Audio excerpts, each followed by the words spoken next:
Here with more reaction, former Bush administration Deputy Chief of Staff, Fox News contributor Karl Rove, former White House press secretary, Fox News contributor Sarah Sanders. Karl, we'll start with you. You didn't like the idea of releasing the transcript. I see it as a dangerous precedent, as you do, but my sources tell me no smoking gun, no quid pro quo, and the president just asking questions. You're going to get to the bottom of corruption like you ran on. Yeah. Look, I wasn't a big fan of it because I think it is a bad precedent. On the other hand, it's a show of strength. The president has decided, but let's be transparent. I think he did the right thing by going to his counterpart in the Ukraine and saying, I'd like to release this. I don't want to give you any indigestion or heartburn. Or what do you think? So it's all going to come out. But let's not forget, this thing is, as was said earlier by Ken Starr, they did not, the House is proceeding in a way that it hasn't done before. This is not a vote to formally begin an investigation of the president. It's a decision by one member, the Speaker of the House, who is being pressured politically inside she can't put together yet 218 votes among the Democrats to officially begin an impeachment proceeding, and so she's keeping her members from having to cast what is viewed as a constitutionally necessary vote to begin the impeachment proceeding. I think that's very dangerous. The only thing that happened today, Sarah Sanders, is we went from an impeachment probe to a formal impeachment inquiry. They changed the title. Now, they could have a roll call, they could have a vote, they could get everybody on the record, and John Roberts earlier today reporting maximum they got 160 Democrats, which means this is dead on arrival. Absolutely.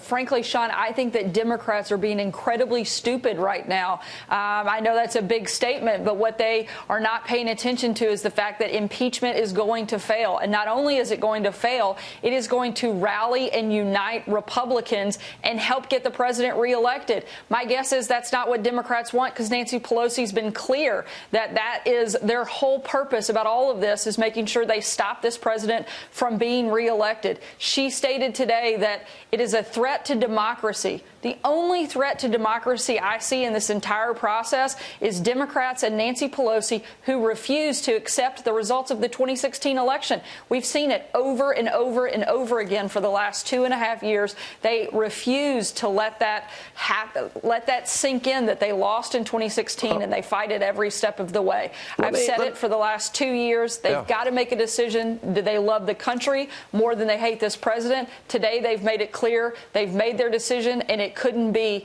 a more devastating and wrong decision for the country. Karl, one thing they haven't factored, they now have been on this kick of theirs for 3 years, and it blew up in their face, and everything they were promising, they didn't deliver. They had the media mob on their side the whole time.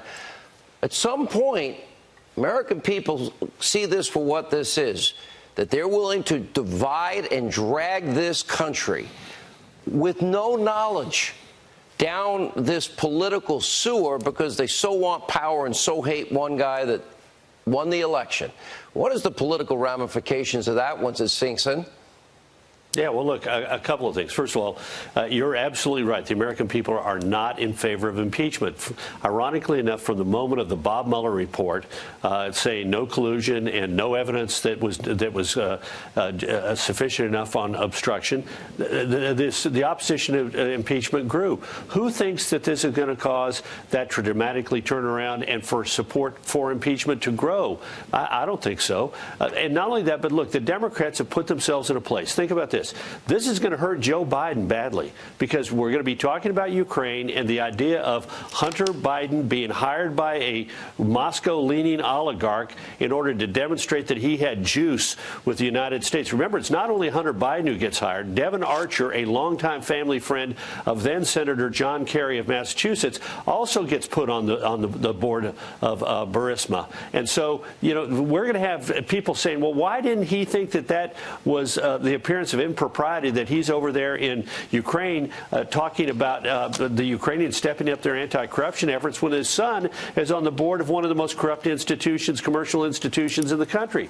It's going to hurt Nancy Pelosi. She's now going to put those 31 Democrats from red-leaning districts in either having to vote for impeachment, in which case they're going to irritate their Republican constituents, or refusing to support impeachment, in which case they will upset the hard left of their party in a district that's up for grabs. It hurts the people like Adam Schiff and Elizabeth Warren. I was taken aback with their rhetoric this past week, and they said President Trump has tried to get a foreign country involved in an American election. Really? Don't you remember what Hillary Clinton was trying to do?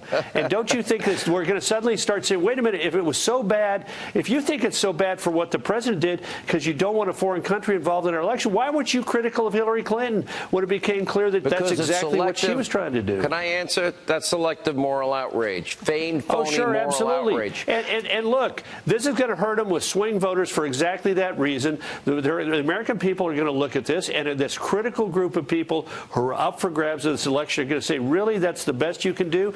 Especially when it wipes out any other message the Democrats have. Nobody knows what the Democrats in the House are trying to do today. It's only going to get worse. All they're going to sound like is impeachment. Thank you both for being with us. Karl, Rove, Sarah Sanders.